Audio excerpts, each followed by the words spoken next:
Hello everyone and welcome to today's video. Now today I'm going to be talking about some breaking news that happened today on the 22nd of June. Obviously Stewart Haas Racing, they announced that there was going to be a press conference, and this is what the press conference was about. It was about Josh Berry replacing the retiring Kevin Harvick in the number 4 for Stewart Haas Racing in 2024. Obviously, as it reads that Josh Berry, he is currently driving in the Xfinity Series for Junior Motorsports. Next year, he'll be now making a step up to the Cup Series full time after making some start for the two injured Chase Elliott and Alex Bowman. Obviously, he's had a very up and down career of his, mainly in racing. Obviously, he started very, very low in the late model, what was it, like the model stock car, the late model series. It worked his way up. Obviously, signed with Dell Jr. and Junior Motorsports in the late model series. Graduated now up to the Xfinity Series. Had a really good run there, and he has basically he's not the casual, normal, just big cash, daddy's cash and stuff. No, he is an actual racer who has worked his way up from the racing rankings. That doesn't bring a lot of money, doesn't bring a lot of sponsorship, but I do think Stewart Haas Racing is going to get quite a lot of sponsorship from Josh Berry. Obviously, I'm not too sure who said this. I'm pretty sure maybe it might be Tony Stewart. Yeah, might be Stewart. Yeah. So Tony Stewart said, "We are incredibly proud to have Josh Berry begin the next chapter of his racing career in a number 4 Ford Mustang. Kevin Harvick has obviously set a very high bar, but Josh brings maturity, experience, and above all, a winning record to Stewart Haas Racing. He is the right driver at the right time for the number 4 team and our organization."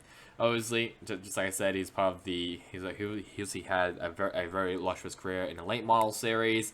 Was leaning in for Chase Elliott and Alex Bowman. Obviously, when Elliott was injured, and no, never mind, he was just injured, and Alex Bowman as well. Also, he was also injured. Both of them, Elliott obviously recovering from a broken left leg, and Bowman recovering from a fractured vertebrae. So Berry has quite a lot of experience. Obviously, the team's chief competition officer, Greg Zipadelli, also said Josh Berry has proven himself in the Xfinity Series, and this year showed how quickly he can adapt to the cars and the level of competition in the NASCAR Cup Series. He'll be a rookie in our race car next year, but he drives like a veteran. He puts in the work to ensure that he's always ready for the opportunity that comes his way, and we're very happy that his next opportunity is with Stewart Haas Racing. This has been rumored for a pretty long time as well, since that it was confirmed that Josh Berry signed with KHI, obviously Kevin Harvick Incorporated, obviously a Harvick's management agency. So this was pretty heavily rumored that Josh Berry will be replacing the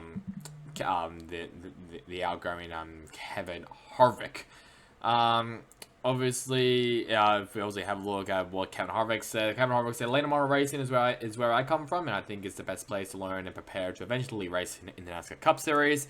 Josh is a really good example, and probably the best and most recent example of applying all that he's learned in late models to what he's doing in the Xfinity Series.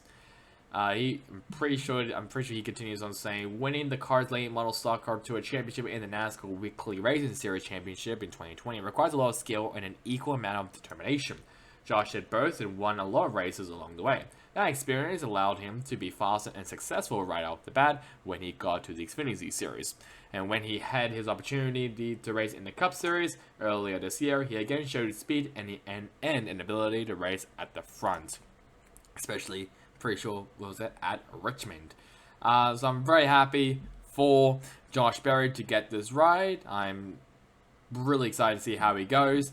But yeah, and he also says as well down here, "The Xfinity Series win at Martinsville changed my career and allowed us to point towards a full-time season for 2022, where we competed for the championship."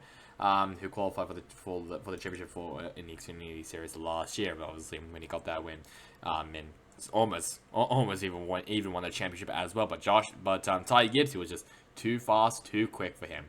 So that's really about it for me. I'm really happy to see Josh Berry now in the NASCAR Cup Series full-time, except and not as a substitute driver for Hendrick Motorsports. I'm excited to see how he goes for short house racing. So that's really about it for me. Hope you guys enjoyed it. Catch you guys next time in the next one. Goodbye.